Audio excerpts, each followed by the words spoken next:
Hello YouTube, it's PS3 Gaming Scotland here, and welcome back to another video.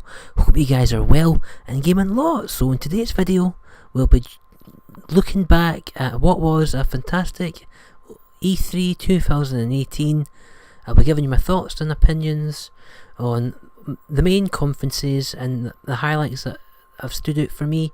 So without further ado, let's jump into my E3 2018 recap video. So first up, we were enlightened with the E3 2018 EA conference. Now they did start with Battlefield 5. I used to play quite a lot of first person shooters like Call of Duty and Battlefield towards late. I felt, to be honest, Battlefield 1 was okay. I did enjoy it. I did put a lot of hours into the game. I got the platinum, which was good, and yeah, sort of moved on to the next game, to be honest. But they did announce Battlefield 5 Battle Royale mode, which I'm really intrigued to see how that works and how it plays out in the Battlefield universe. I really am intrigued to play that, so I will be keeping an eye on this game, and I will be checking out nearer the release date. So obviously E3 is also big for Star Wars and also big for sports games. So for the Star Wars side of things, they really did screw up with the Star Wars Battlefront 2 loot boxes scandal, and that was a scandal. And to be honest, I'm absolutely against any sort of loot boxes or pay to win content or locking content behind a paywall type thing. So the fact that they've apologised, okay, but it's too little too late in my opinion. And I'm not a big fan of Star Wars anyway, so I didn't really care for it, to be fair. But it was, yeah, Star Wars, yeah, woohoo. And also with FIFA, I do enjoy FIFA. I'm not a big sports person, but FIFA, I do have a liking for it. I grew up with FIFA, played all the FIFAs from FIFA 98, I believe, all the way up to present day. So yeah, but I also don't like the fact that they've added in a new FIFA game, that FIFA mode, like the World Cup currently on at the moment. The new FIFA 2018, it was before the World Cup around about 30 quid, and since they've added that new FIFA portion of the game into the FIFA 18, they've whacked up the price of FIFA. Obviously they're a company, I get the fact that they need to sell loads more copies, and they'll probably will get a lot of sales because of the World Cup being on. And yeah, the graphics look, I have played FIFA 18, the World Cup edition, and also just normal FIFA 18. The graphics are pretty decent, to be fair, but to me personally, I don't really care for sports games, even though I have played all the FIFAs up to date, and I'll probably not get FIFA 19 when it comes out. And also, I want to mention, they spent a lot of time at the EA conference on this mobile Command & Conquer game, and they had a Shultcaster, and they had two gaming sort of, I think, Twitch streamers that were playing against each other. To be honest, I think it was just a waste of time. They used a lot of chunk of time playing around on this game with two random dudes, I didn't even know who they were. I just thought it's a waste of time, but obviously it was used as a time filler, and I just didn't see the point. I thought the actual conference overall was pretty awful. All the games that I expected to be there were there, like your Battlefield, your Star Wars, and your sports titles, with Madden as well. I don't care for Madden at all. But yeah, so that was the E3 conference. Pretty disappointing. 4 out of 10 I would rate it. Just, yeah, move on to the next one, which was Microsoft. Now this, I do enjoy the Microsoft conferences. Being a Sony person, I like to see what the competition has in store, as Sony is obviously the front runner in the gaming industry, in my opinion. So it was good to see Microsoft acquiring 5 new studios.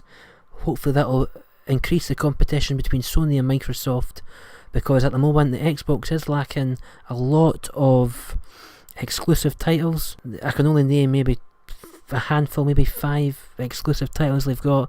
Sea of Thieves did look really good, but I've heard from friends that it got boring pretty quickly.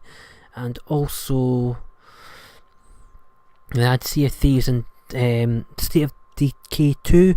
Now that does intrigue me, that game, but I saw there was a lot of glitches with it and it was buggy, but it wasn't a full price game, so yeah, pros and cons. It does look interesting, but it wouldn't make me buy an Xbox because there's just not enough games. I need to play a variety of games in order to satisfy the purchase, in order to make the purchase worthwhile, and at the moment Xbox is just not doing it, and we probably won't see the full effects of these 5 new studios and games until next gen, PS5 or the Xbox 2 or whatever the new Xbox will be. We don't know yet, but it's also a risk because these 5 studios might not produce high selling quality games. They might flop, so it is a risk, but it is welcomed, and that's what people were crying out for, more exclusives. So overall, it was a lot better conference than EA, because EA was dreadful. Microsoft, as a Sony person, I like to see a bit of competition, because that's a good thing, having competition between the 2 main studios and developers. So I think it was pretty good, to be honest, for Microsoft, and that's saying something because I'm not a Microsoft fan at all, but objectively looking at it, it was really good. Had a lot of games. Now next we had the Bethesda conference. I didn't actually catch it live because I had work the next day, and it was like 2:30 in the morning. I wasn't watching that anyway. I wasn't really interested in Bethesda, and also didn't. I don't care for Bethesda games. I did play Fallout 4. I thought it was good. I like the fact you can just go and explore the open world and scavenge for resources, and do the odd bit of, obviously, the main quest and the side quest. Yeah, I thought Fallout 4 was pretty good. What the building I thought was boring, slowed the game down, had pacing issues in Fallout 4. So the fact they're bringing out a new Fallout 76, it's called, to be honest, I don't care. I'm not interested in the slightest. But yeah, some people are. Bethesda aren't my cup of tea at all. That's no disrespect to the company.